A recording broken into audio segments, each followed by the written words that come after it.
നമസ്കാരം. പശ്ചിമേഷ്യയിൽ Iran Israel സംഘർഷം ഒരു മാസം പിന്നിടുമ്പോൾ ലോകത്തെ മുൾമുനിൽ നിർത്തിക്കൊണ്ട് ഇറാന്റെ ഉറ്റ അനുയായികളായ യമനിലെ ഹൂത്തി വിമതർ നേരിട്ട യുദ്ധക്കളത്തിലേക്ക് ഇറങ്ങിയിരിക്കുകയാണ്. ഇതുവരെ നിഴൽയുദ്ധം നടത്തിയിരുന്ന ഹൂത്തികൾ ഇതാദ്യമായാണ് ഇസ്രയേൽ മണ്ണിലേക്ക് നേരിട്ട് മിസൈലുകൾ തൊടുത്തുവിടുന്നത്. ഇതോടെ മേഖലയിലെ സംഘർഷം പ്രവചനാതീതമായ തലത്തിലേക്ക് മാറിയിരിക്കുകയാണ്. ഇറാനെതിരായ ഇസ്രയേലിന്റെ സൈനിക നീക്കങ്ങൾ അവസാനിക്കുന്നതുവരെ തങ്ങളുടെ ആക്രമണം തുടരും എന്നാണ് ഹൂത്തികളുടെ പരസ്യമായ പ്രഖ്യാപനം. ഇസ്രായേലിന് നേരെ ഹൂത്തികൾ മിസൈൽ തൊടുത്തുവിട്ടെങ്കിലും കാര്യമായ നാശനഷ്ടങ്ങൾ ഉണ്ടായിട്ടില്ല എന്ന് ഇസ്രായേൽ സൈന്യവും അവകാശപ്പെടുന്നുണ്ട്. തങ്ങളുടെ പ്രതിരോധ സംവിധാനങ്ങൾ ഹൂത്തികളുടെ നീക്കത്തെ ഫലപ്രദമായി ചെറുത്തുവെന്നാണ് ഇസ്രായേലിന്റെ പക്ഷം. എന്നാൽ ഹൂത്തികളുടെ ഈ നീക്കം കേവലം ഒരു മിസൈൽ ആക്രമണത്തിൽ ഒതുങ്ങുന്നതല്ല എന്നതാണ് യാഥാർത്ഥ്യം. ലോകത്തെ ഏറ്റവും പ്രധാനപ്പെട്ട ചരക്ക് ഗതാഗത പാതയായ സ്യൂയസ് കനാലിനെ തന്നെ സ്തംഭിപ്പിക്കാനുള്ള നീക്കമാണ് ഇതിന് പിന്നിലെന്നും വിദഗ്ധർ വിലയിരുത്തുന്നു. സ്യൂയസ് കനാലിലേക്ക് കപ്പലുകൾ പ്രവേശിക്കുന്ന ബാബ് അൽ മന്ദബ് കടലിടുക്ക് ലക്ഷ്യമിട്ട് ഹൂത്തികൾ നീങ്ങിയാൽ അത് ആഗോള സമ്പദ് വ്യവസ്ഥയെ തന്നെ തകർക്കുന്ന ഒന്നായി മാറും. ഇതിനകം തന്നെ ഹോർമൂസ് കടലിടുക്കിൽ ഭീഷണി നിലനിൽക്കെ രണ്ടാമതൊരു ചരക്കുപാത കൂടി അടയ്ക്കപ്പെട്ടാൽ ഇന്ധനവില കുതിച്ചുയരാനും ആഗോള വിപണി തകരാനും കാരണമാകും. ഇറാന്റെ തന്ത്രപരമായ നീക്കങ്ങളുടെ ഭാഗമായാണ് ഹൂത്തികൾ ഇപ്പോൾ രംഗപ്രവേശനം ചെയ്തിരിക്കുന്നത്. യുദ്ധം മുറുകിയാൽ ആഗോള വിതരണ ശൃംഖലയെ തകർക്കുമെന്ന് ദോഹ ഇൻസ്റ്റിറ്റ്യൂട്ടിലെ പ്രൊഫസർ മുഹമ്മദ് അൽ മസ്രി ഉൾപ്പെടെയുള്ള നിരീക്ഷകർ മുന്നറിയിപ്പ് നൽകുന്നുണ്ട്.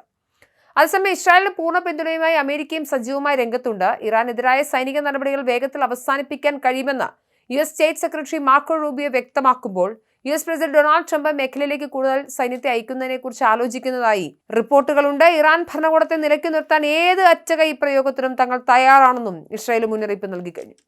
ഗാസ യുദ്ധത്തിന്റെ പശ്ചാത്തലത്തിൽ നേരത്തെ ചെങ്കടലിൽ കപ്പലുകൾക്ക് നേരെ ആക്രമണം നടത്തിയിരുന്ന ഹൂത്തികൾ ഇപ്പോൾ ഇറാന് വേണ്ടി നേരിട്ട് യുദ്ധത്തിൽ ചേരുന്നത് മേഖലയിലെ സൈനിക സമവാക്യങ്ങളെ പാടെ മാറ്റുകയാണ്. രാജ്യത്തിനെതിരായ ആക്രമണം അവസാനിപ്പിച്ചില്ലെങ്കിൽ തങ്ങൾ ഇറാന്റെ സൈന്യത്തോടൊപ്പം ചേർന്ന് പോരാടുമെന്ന് ഹൂത്തി സൈനിക വക്താവ് ബ്രിഗേഡിയർ ജനറൽ സാരി ആവർത്തിച്ച് വ്യക്തമാക്കി കഴിഞ്ഞു. ഇറാന്റെ ഓരോ ചുവടിനും പിന്നിൽ ശക്തമായ സഖ്യകക്ഷികളുടെ പിന്തുണ ഉണ്ടെന്ന് ഉറപ്പായതോടെ ഇസ്രായേലിന്റെ അടുത്ത നീക്കം എന്താകും എന്നാണ് ലോകം ഉറ്റുനോക്കുന്നത്. ഒരു വശത്ത് സൈനിക പോരാട്ടവും മറുവശത്ത് സാമ്പത്തിക ഉപരോധ ഭീഷണികളും ഉയരുന്നതോടെ പശ്ചിമേഷ്യ വീണ്ടും ഒരു വലിയ മഹായുദ്ധത്തിലേക്ക് നീങ്ങുകയാണെന്ന ആശങ്ക ശക്തമാവുന്നുണ്ട്. ചുരുക്കത്തിൽ പശ്ചിമേഷ്യയിലെ സംഘർഷം കേവലം രണ്ട് രാജ്യങ്ങൾ തമ്മിലുള്ള പോരാട്ടം എന്നതിലുപരി ഒരു ആഗോള പ്രതിസന്ധിയായി മാറിക്കഴിഞ്ഞു. ഇറാന്റെ കരുത്തരായ ഹൂത്തി വിമതർ നേരിട്ട് ഇസ്രായേലിനെ ലക്ഷ്യം വയ്ക്കുന്നത് യുദ്ധത്തിന്റെ വ്യാപ്തി വർദ്ധിപ്പിക്കുന്നു.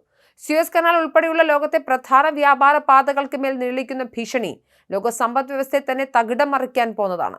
അമേരിക്കയുടെ സജീവമായ ഇടപെടലും ട്രംപ് ഭരണകൂടത്തിന്റെ സൈനിക നീക്കങ്ങളും ഈ തീക്കള്ളിലേക്ക് കൂടുതൽ എണ്ണ പകരുകയാണ്. വരും ദിവസങ്ങളിൽ നയതന്ത്ര ചർച്ചകൾ വിജയിച്ചില്ലെങ്കിൽ ഒരു വലിയ ലോക മഹായുദ്ധത്തിന്റെ പ്രത്യാഘാതങ്ങളാകും ഈ മേഖലയിൽ നിന്നും ഉണ്ടാവുക എന്നതാണ് നിസ്തർക്കമായി നമുക്ക് പറയാൻ സാധിക്കുന്ന കാര്യം.